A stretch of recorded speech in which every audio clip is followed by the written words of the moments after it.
সময়সূচিতে পরীক্ষাটা হচ্ছে না। তপন কুমার সরকার এ তথ্য জানান তিনি। শিক্ষার্থী প্রিয় ভাই ও বোনেরা, তোমরা সবাই কেমন আছো? আই হোপ তোমরা সবাই ভালো। তো তোমাদের এসএসসি পরীক্ষাটা অলরেডি অনেকবার স্থগিত করা হয়েছে। এখন হচ্ছে সরকার পদত্যাগ হয়েছে এবং নতুন করে আবার সরকার গঠন হবে, ঠিক আছে। সো এক্ষেত্রে তোমাদের 11 আগস্ট হচ্ছে শেষ পর্যন্ত বলা হচ্ছে যে 11 আগস্ট তোমাদের নতুন একটা রুটিন প্রকাশ করা হয়েছে এবং হচ্ছে তোমাদের পরীক্ষাটা হবে, ঠিক আছে। সো 11 আগস্ট পরীক্ষাটা তোমাদের মেবি হচ্ছে না, কারণ হচ্ছে এখানে বিভিন্ন নিউজ পোর্টালে আমরা দেখতে পারবো।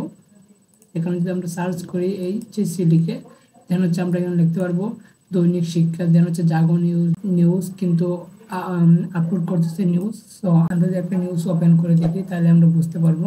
হ্যাঁ, 4 দফা স্থগিতের পর আগামী 11 আগস্ট থেকে নতুন সময়সূচিতে এইচএসসি ও সমমানের বাকি বিষয়গুলো পরীক্ষা অনুষ্ঠিত হওয়ার কথা ছিল, ঠিক আছে। তবে নতুন সময়সূচিতে পরীক্ষাটা হচ্ছে না। কবে নাগাদ স্থগিত পরীক্ষাগুলো হবে সেই সিদ্ধান্ত এখনো হয়নি।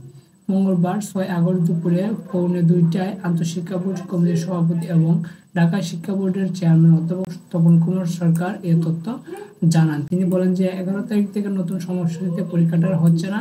অনেক কেন্দ্রে ক্ষতিগ্রস্ত হয়েছে, সেগুলো মেরামত করার প্রয়োজন। সার্বিক নিরাপত্তা পরিস্থিতি বিবেচনা করা প্রয়োজন।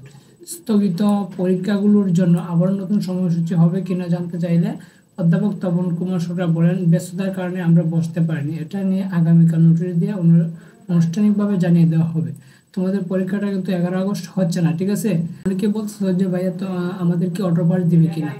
সো এই আন্দোলনটা কিসের জন্য হয়েছিল? মেধার জন্য। এক্স্যাক্টলি মেধার জন্যই হচ্ছে আন্দোলনটা হয়েছিল, তাই না? সো এক্ষেত্রে অটো পাস দিলে তার মেধাটা মূল্যায়ন হচ্ছে না, তাই না? তো তোমাদের অটো পাস তোমরা দাবি করো না, ঠিক আছে। যেহেতু মেধার জন্য আমাদের বড় ভাইরা বা অনেকেই প্রাণ দিয়েছে, সো আমরা পাসটা আমরা চাইবো না, ঠিক আছে। সো আমরা অবশ্যই এখন থেকে ভালোভাবে পড়াশোনা করবো, সবার মেধার মূল্যায়নটা হবে এখন থেকে। সবাই ভালো থাকবা, সুস্থ থাকবা, টেক কেয়ার।